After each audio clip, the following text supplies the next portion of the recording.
અમારે અલ્પાબેન મિત્રા છે, એ અમારા સિટી છે, એને મેં 3 મહિનામાં કેટલી વાર ફરિયાદ કરી. આજી ડેમ છે, પીવાલાયક પાણી છે, એમાં કપડા લોકો ધોવે છે, ગાડીઓ લોકો ધોવે છે, એનો તાત્કાલિક રસ્તા બંધ કરીને એનો કઈક નિર્ણય કરો, સિક્યુરિટી રાખી લ્યો. તો તમે કઈ કરતા જ નથી, એમ ન હાલે.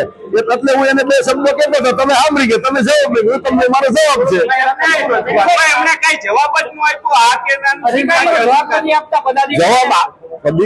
જવાબ નથી આપવા એવી વાત નથી. અને મેં કીધું કે આ 2 દીમાં તમે કઈક નિર્ણય કરો. ગમે તમને મેં કેટલી વાર કીધું કે આનો ડેમમાં જવાના રસ્તા બંધ કરી દે. પીવાલાયક પાણી છે, એમાં લોકો કપડા ધોવે છે, નાય છે, લોકો ઢોર માલકો ભેંસો બી અધિકારીએ શું કીધું? 2-4 દીમાં કરાવી દે. મેં કરાવી દે, એમાં હાલે એમ નથી.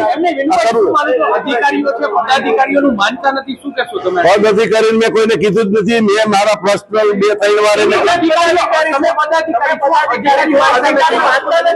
એ તો પેજ નો કર્યો ને. 3 મહિના મેં 5 વાર કીધું. પેજ નો કર્યો ને, એને કોઈ ના પાડી નથી કર્યો. પેજ નો કર્યું ને આજી ડેમ લોકોને પીવા લાયક પાણી આવે છે, આ પ્રશ્ન અહીં છે, એટલે મારી રજૂઆત હતી. તેને કરવું પડે ને.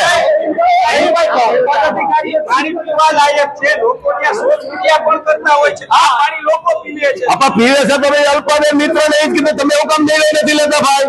નિર્ણય તો લેવો પડે ને. એક પછી ગમે તો એને લેવો જ નિર્ણય. 3 મહિના 10 વાર એને કીધું. લોકો વાહન ધોવે છે, કપડા ધોવે છે, લોકો નાય છે. એને મેં કીધું આના રસ્તા બંધ કરો, સિક્યુરિટી કા રાખો, આનું કઈક કરો. એને ખબર હોય ને, એને ખબર પડે ને કે આ કરવું પડે. આ પ્રજાનો પ્રશ્ન છે. આજી ડેમ લોકોને પીવાલાયક પાણી છે, તો આપણે કરવું પડે. અમારે અમે જો કહેતા હોય તો પ્રજાનું કઈ ન કરતા હોય. વિનુભાઈ દવા અમારા ભારતીય જનતા પાર્ટીના સિનિયર કોર્પોરેટર છે.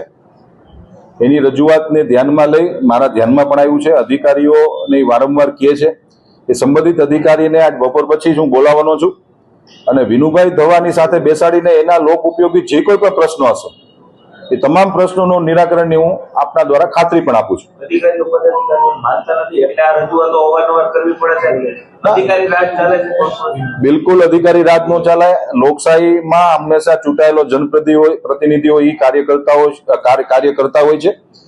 અધિકારીએ જે વહીવટી કામ કરવાના આવતા હોય છે, અધિકારી વહીવટી કામ કરતા હોય છે, પણ ક્યાંક ટેકનિકલ મુશ્કેલીઓ, ક્યાંક ટેકનિકલ ક્ષિતિઓ આવતી હોય છે, જેના કારણે ક્યારેક એવું બનતું હોય છે. સાર્વજનિક સ્વરૂપમાં અમે લોકો સ્વીકારીએ છીએ કે અમુક દરખાસ્તો, અમુક કામોની અંદર અધિકારીઓ નથી માનતા, પણ જે નથી માનતા એની એ અધિકારી યારે બેસીને, કારણ કે એને સાંભળવા પડતા હોય, ક્યારેક ટેકનિકલી એ સાચા પણ હોઈ શકે છે. એવું નથી કે એ રોંગ હોય. એમ અમારા પદાધિકારી કે અમારા ચૂંટાયેલા જનપ્રતિનિધિ પણ સાચા હોઈ શકે. એટલે આવી નાની મોટી વિસંગતતાઓને દૂર કરવા માટે અમે લોકો કાયમી અધિકારી અને સભ્યશ્રીઓને અમે લોકો બેસાડતા હોય છે ને એના કામનું નિરાકરણ કરતા હોય છે.